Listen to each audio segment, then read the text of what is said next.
So that's me. I'm going to get my maybe $1,000 unit and crash it instead of this one.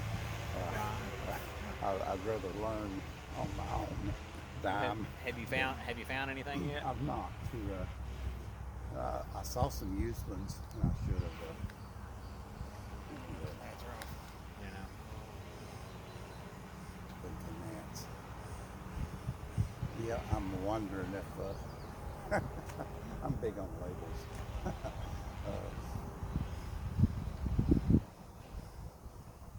paint, paint one side of that thing white or Well, reflective or you could something. put reflective That on it. would I mean, you could put some reflective on it.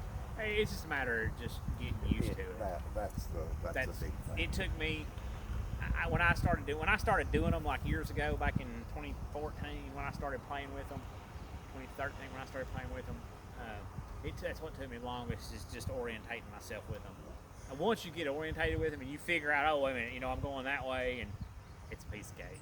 It's like riding a bicycle. You just know. So if I get a DGI, I guess I'm going to go with DGI, even though you told me these controls are similar. I'll probably go with that. Just, You will. Put your camera on it. Yeah. yep, plain as day. How do you get back out of that? Hit the line. And if you hit your left trigger, it will center your reset. And see all of that, like that gimbal reset, it's actually programmable. Even the one I have, I can program that. You can program them to do whatever you want. But to me, if you're flying, that's the thing. If you're stopping, you're over here, and I say, hey, go over there. Well, when you turn that camera, or when you turn the drone, the camera's going to stay like that. So I just gimbal reset, and I just ease myself. To me, it just makes more sense, and it's on the fly too. But now the ones that you're going to get, like I've got, even the Mavic Zoom, the gimbal stays forward for the most part. You can turn it, but it'll only go so far. But if you're gimbal down and you're ready to fly forward, you're going to hit your reset. It's going to center back up.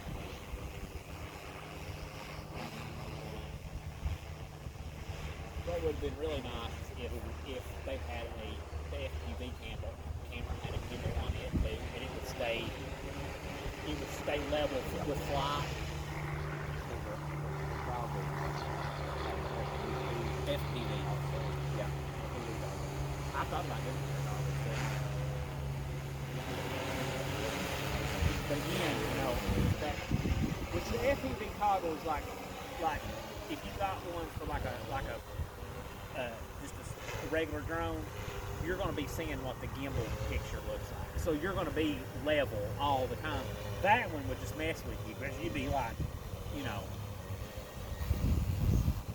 But when we get the second controller and an external camera for that, that's the whole point in doing that is whoever's in control of the camera is going to be moving around looking, and you're going to have to use the FPV camera because you got to be looking forward.